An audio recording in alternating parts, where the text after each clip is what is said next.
بسم الله الرحمن الرحيم الحمد لله رب العالمين والصلاة والسلام على سيد الأنبياء والمرسلين محمد وآله وصحبه أجمعين أما بعد فأعوذ بالله من الشيطان الرجيم بسم الله الرحمن الرحيم فلا تزكوا أنفسكم هو أعلم بمن اتقى صدق الله العظيم وقال النبي صلى الله عليه وسلم من بطأ به عمله لم يسرع به نسبه او كما قال عليه الصلاة والتسلیم۔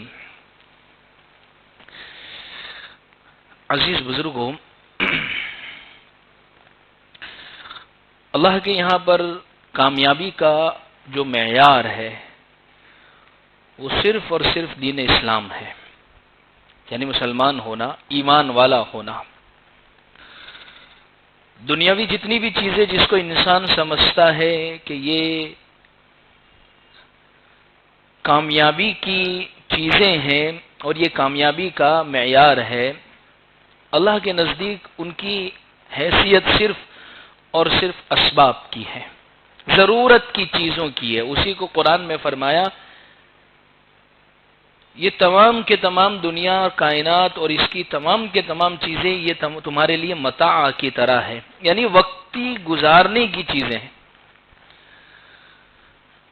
اصل کامیابی اللہ نے قرآن میں فرمائی فَمَنْ زُحْزِحَ عَنِ النَّارِ وَأُدْخِلَ الْجَنَّةَ فَقَدْ فَازَ، جہنم سے بچ کر جنت میں داخل ہو جانا یہ سب سے بڑی کامیابی ہے۔ اس لیے ہمیشہ دین کو، تقوی کو، ایمان کو اور مسلمان ہونے کو معیار ہم بنائیں۔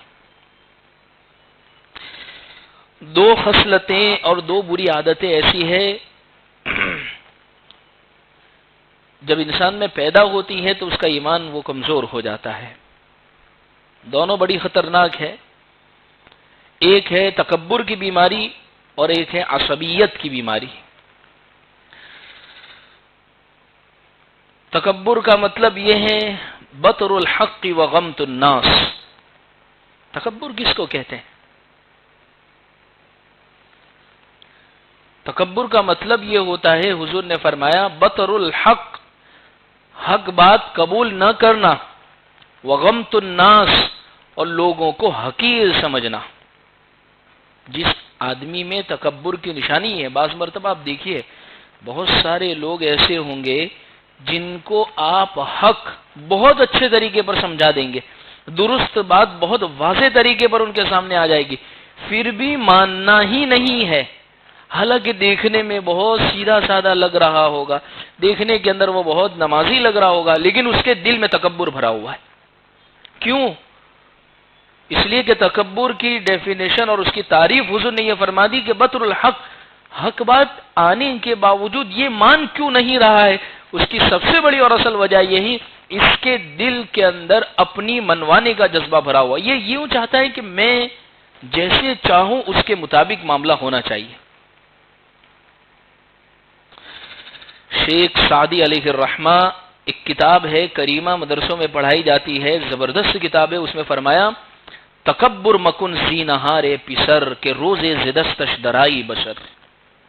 وہ نصیحت کر رہے، بچوں کو نصیحت کر رہے ہیں کہ بیٹا تکبر کبھی بھی مت کرنا، تکبر مکن زی نہار، اے پسر، اے بیٹے کبھی بھی مت کرنا کہ روزے زدستش درائی بشر، کہ قیامت کے دن اس تکبر پر بہت زبردست پکڑ ہوگی۔ اس لیے اللہ نے شیطان کو جو اپنے دربار سے اور آسمان سے جو بھگایا، اس کی سب سے بڑی وجہ اگر غور کرے تو وہ تکبر ہے، بطر الحق، حق بات قبول نہ کرنا، اور دوسری چیز ہے تکبر میں یہ وغمت الناس، اور لوگوں کو حقیر سمجھنا۔ ایک آدمی کسی کو حقیر کیوں سمجھتا ہے؟ جب وہ اپنے آپ کو کچھ سمجھ رہا ہوتا ہے تبھی تو وہ دوسرے کو حقیر سمجھے گا، کمتر سمجھے گا، نیچلا سمجھے گا۔ جیسا اب دنیا کے اندر بہت ساری قومیں ایسی ہیں، انہوں نے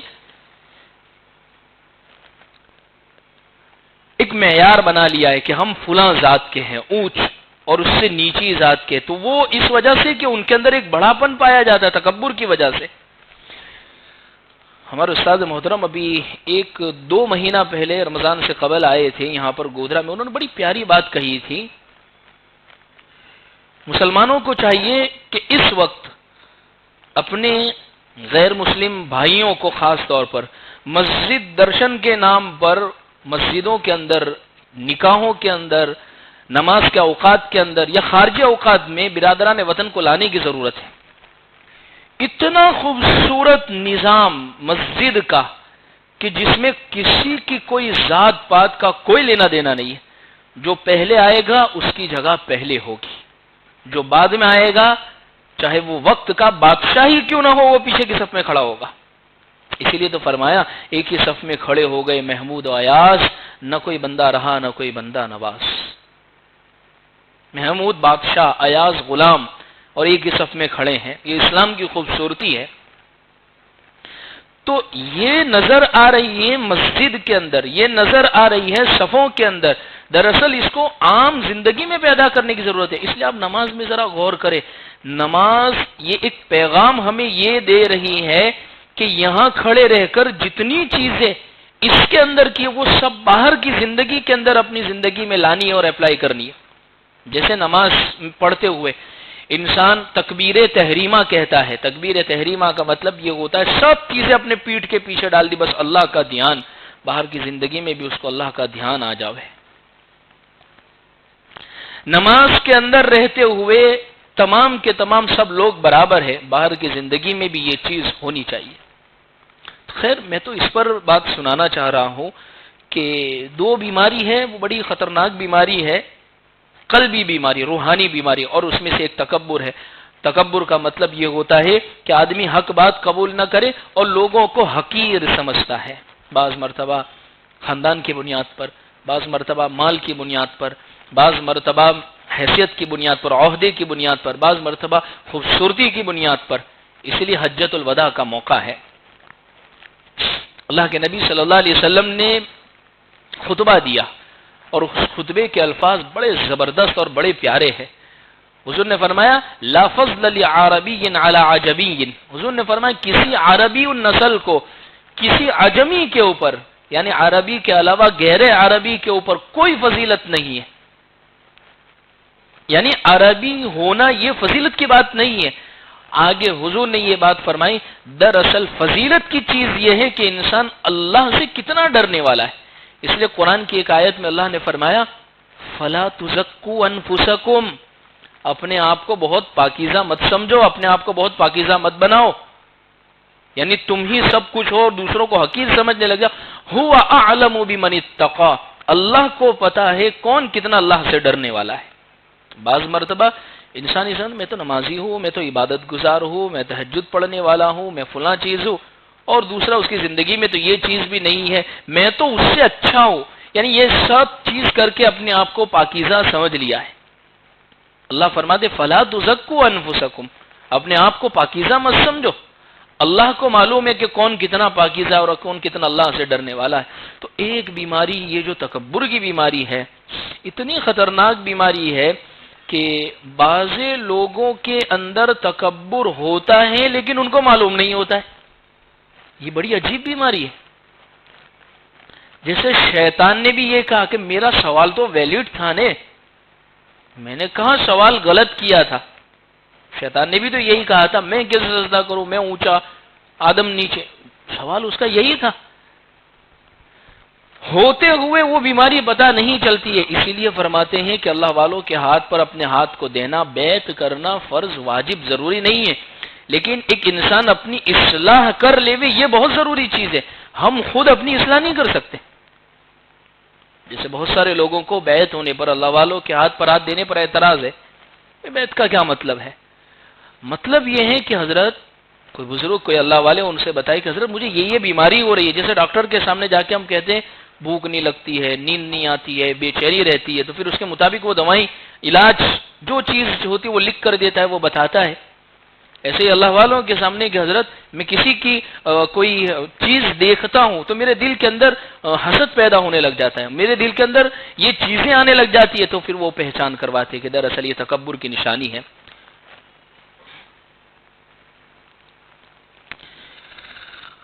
حضرت مولانا اشرف علی تھانوی رحمۃ اللہ علیہ بڑے زبردست یعنی انسان بناتے تھے وہاں پر. حضرت تھانوی تو فرماتے تھے، تھانہ بھون میں حضرت کی خانقاہ تھی، تو وہ تو بار بار فرماتے تھے کہ ہمارے یہاں نیک بننے نہیں آنا ہے، ہمارے یہاں آنا انسان بننے کے لیے. یہاں انسان بناتے ہیں ہم، کہ ایک انسان کے اندر جو انسانیت پیدا ہو، جو انسان دوسرے کے انسان کو سمجھنے والا بنے، اس کے اندر تواضع آوے، تکبر اس میں سے نکلے، اس کو زندگی گزارنے کا طریقہ معلوم ہو، ایک معاشرت، ایک سماج میں رہنے کا طریقہ معلوم، وہ سکھاتے تھے. اس لیے بعض مرتبہ بعض اللہ والوں کے یہاں پر ہوتا کہ کوئی آیا بڑا آدمی یا کوئی ان کے یہاں پر، تو اس کا سامان باہر گیٹ کے باہر پھینک دیتے تھے.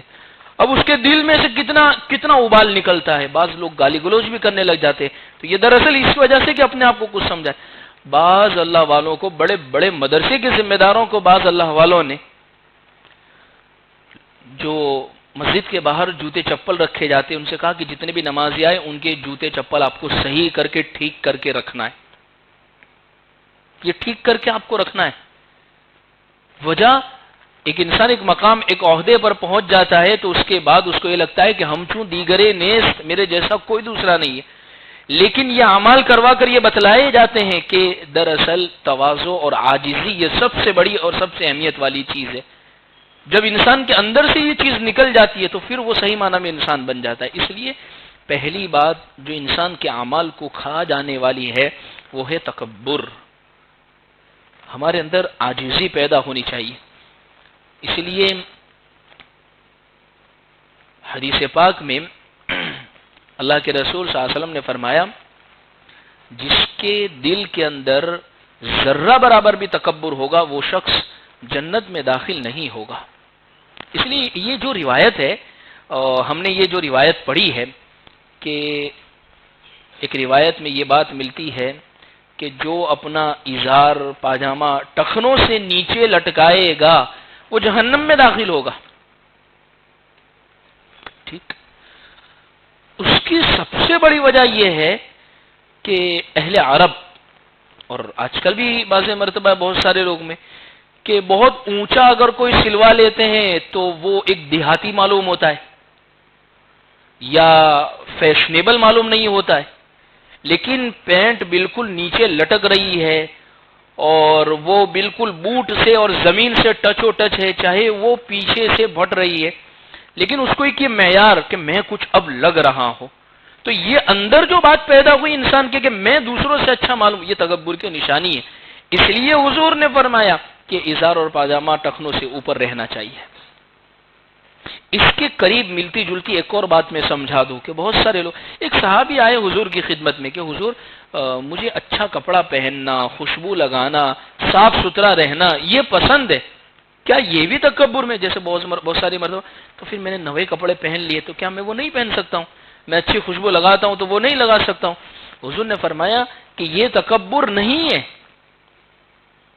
یہ اس لیے کر رہے ہیں مجھے اچھا لگتا ہے، میں بہتر نظر آؤں اس لیے. لیکن کمپیریزن میں اگر کرنا شروع کر دیا ہے تو پھر یہ تکبر ہے کہ اس نے اتنا پہنا تو اپنا ایک معیار، ایک اسٹیٹس ہے، اس سے بہتر ہونا چاہیے. یہ کرنے کے بعد دل میں یہ بات پیدا ہوئی کہ میں اگر ایک جگہ پر جا کر بیٹھا ہوں اور میرے قریب کے اندر کوئی اور کمزور شخص آ کر بیٹھ گیا، میرے پاس اگر بات کر بیٹھ گیا اور دل میں یہ بات ہوئی، اتنے اچھے کپڑے پہن کے اتنی بہترین خوشبو لگائی اور یہ کیا اور یہ آ کے بازو میں بیٹھا، یہ پہننا اس کو تکبر میں مبتلا کر رہا ہے تو یہ برا ہے. ورنہ اچھی سے اچھی چیز لگانے اور پہننے اور قیمتی سے قیمتی چیز استعمال کرنے کے بعد اگر یہ بات دل میں نہیں آ رہی ہے تو یہ تکبر نہیں ہے. تو ایک تو یہ چیز ہے کہ تکبر کی بات ہے، تو یہ بڑا ہی خطرناک مرض ہے. اللہ ہماری اس سے حفاظت فرماوے، اللہ ہمیں تواضع نصیب فرمائے. پیارے آقا صلی اللہ علیہ وسلم اتنے متواضع تھے، نبی ہے، صحابہ پر قربان ہو جانے والے ہیں، لیکن اتنے متواضع، اتنی تواضع ہے، فتح مکہ کے موقع پر مکۃ المکرمہ میں داخل ہو رہے. دنیا کی تاریخ میں بادشاہوں کے عمل یہ ہیں کہ وہ فاتح بن کر جب کسی بستی میں داخل ہوتے تھے، یعنی وہ بستی کو فتح کر لیا، اب ان کے ہاتھ کے نیچے آ گئی، تو ان کا ایک عمل ہی الگ ہوتا تھا، نقارے کے ساتھ، ڈھول کے ساتھ، اور اسی طریقے سے اپنے سر کو بہت اونچا کر کے وہ داخل ہوتے. یعنی یہ تکبرانہ لہجہ. حضور اکرم صلی اللہ علیہ وسلم مکہ میں داخل ہو رہے، قرآن کی آیت آپ کی زبان پر ہے، انا فتحنا لک فتحا مبینا، اور اتنے جھکے ہوئے ہیں تواضع کی وجہ سے کہ آپ کا سر مبارک اونٹ کی کوہان سے لگ رہا ہے، یعنی جھک کے داخل ہو رہے ہیں آپ، اتنی تواضع ہے۔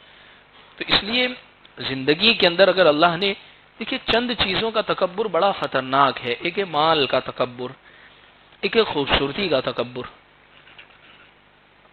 ان سب سے خطرناک تکبر ہے عہدے اور منصب اور کرسی کا تکبر۔ یہ سب کا تو علاج ہو بھی جاتا ہے، لیکن عہدے کا علاج، منصب کا علاج، کرسی کا علاج بہت مشکل ہے، بہت مشکل ہے۔ بس مرتبہ نہیں دیکھتے بعض لوگ بوڑھے بوڑھے ہو جاتے، کچھ کام بھی نہیں ہو پاتا ہے، کچھ کام بھی نہیں ہو، لیکن پھر بھی کرسی اور عہدہ چھوڑنے کے لیے تیار نہیں ہے۔ وجہ اس کی یہ کہ اس کا نشہ اور اس کا ایک مزاج، اس کا ایک معیار وہ الگ ہی ہوتا ہے، وہ اس لیے ان سے چھوٹتا نہیں ہے۔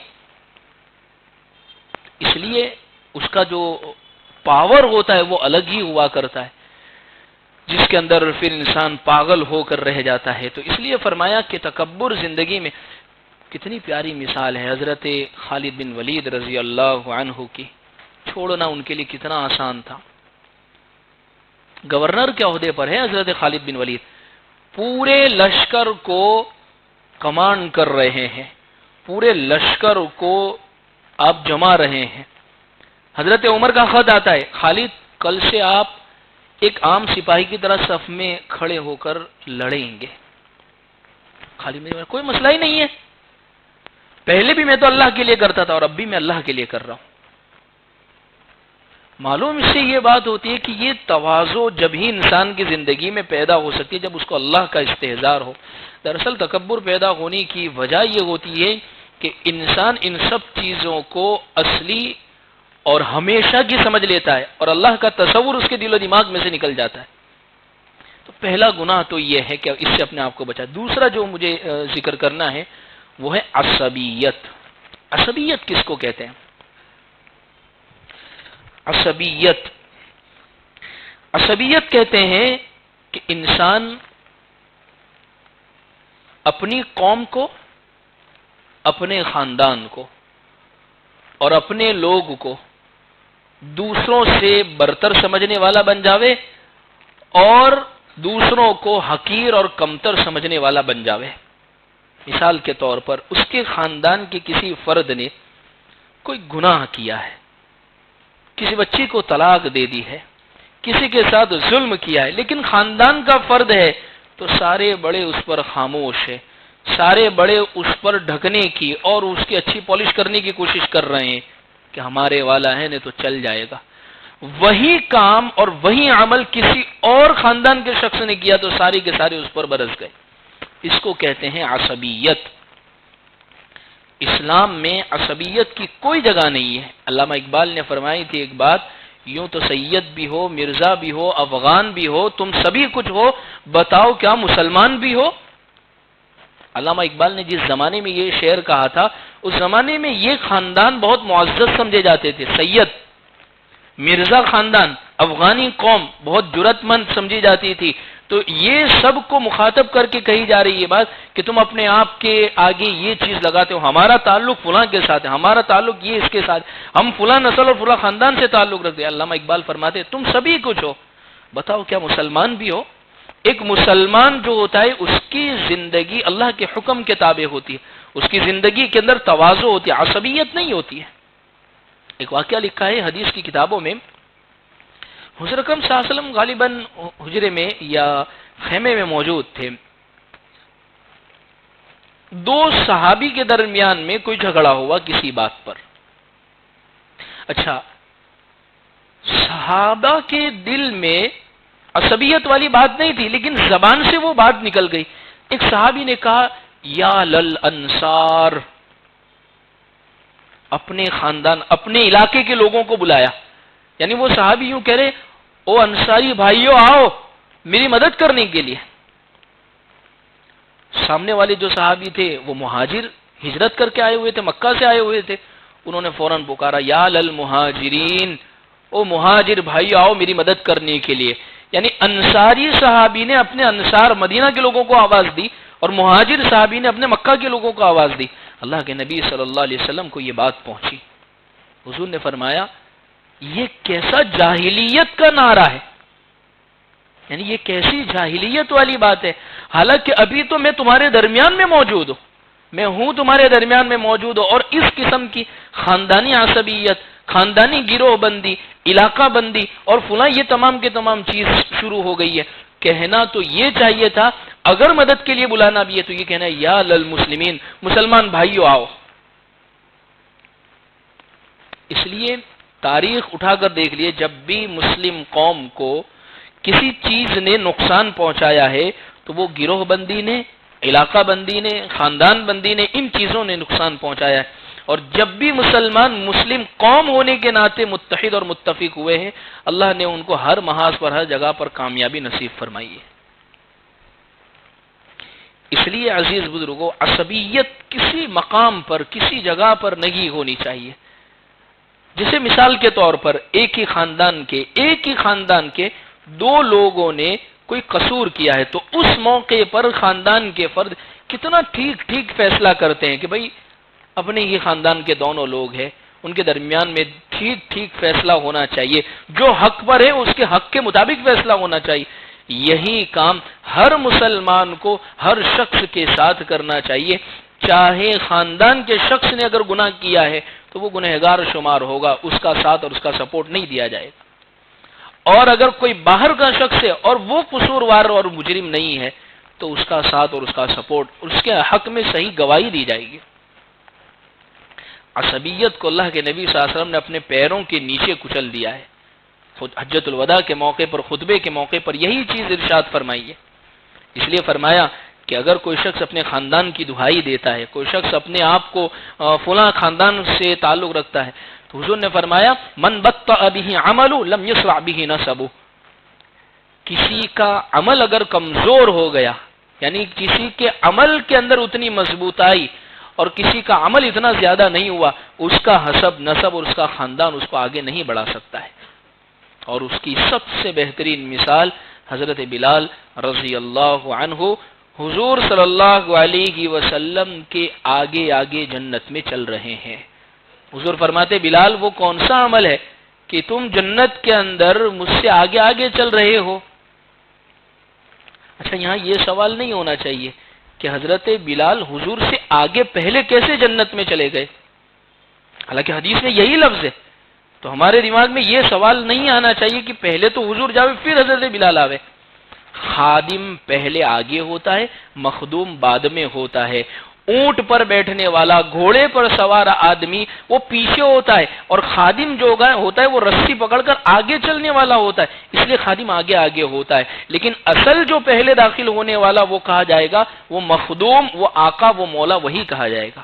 خیر، اس واقعے سے بتلانا یہ مقصد ہے کہ حضرت بلال رضی اللہ عنہ کا کوئی خاندان کا اتنا علم نہیں ہے، نہ مالداری ہے، نہ خوبصورتی ہے، لیکن اس کے باوجود جنت. اچھا دیکھیے حضور صلی اللہ علیہ وسلم اپنے یعنی کتنے قریب رہے ہوں گے، حضرت بلال کتنے قریب رہے ہوں گے کہ حضور نے یہ جملہ فرمایا تمہارے جوتوں کی آہٹ مجھے جنت میں آ رہی ہے. جیسے پہلے کیسے جوتے ہوا کرتے تھے، چمڑے کے ہوتے تھے، اور بعض مرتبہ اس میں لکڑی وغیرہ بھی ڈال دیا کرتی تھی. جیسے آج کل خاص طور پر لکڑی کے فرش بنائے جاتے ہیں، اور لکڑی کے بعض ہوٹل وغیرہ ہوتی ہے تو اس میں چلتا ہے تو آدمی ٹک ٹک کر کے کیسی آواز آتی ہے. تو اسی طریقے سے پہلے زمانے میں جوتے ایسے ہوا کرتے تھے کہ انسان جب چلتا تھا وہ جوتوں کے چلنے کی وجہ سے آہٹ سے پتا چلا کہ یہ قدم ایسے رکھتا ہے. حضرت بلال رضی اللہ عنہ کا تعلق حضور سے کتنا زبردست ہوگا کہ حضور حضرت بلال کے جوتوں سے جو آواز بنتی ہے وہ آواز کو بھی پہچان رہے ہیں. پیارے آقا، ایسا تعلق اور ایسا عشق نبی صلی اللہ علیہ وسلم سے اور اتنی انتہائی والی محبت نبی سے ہونی چاہیے.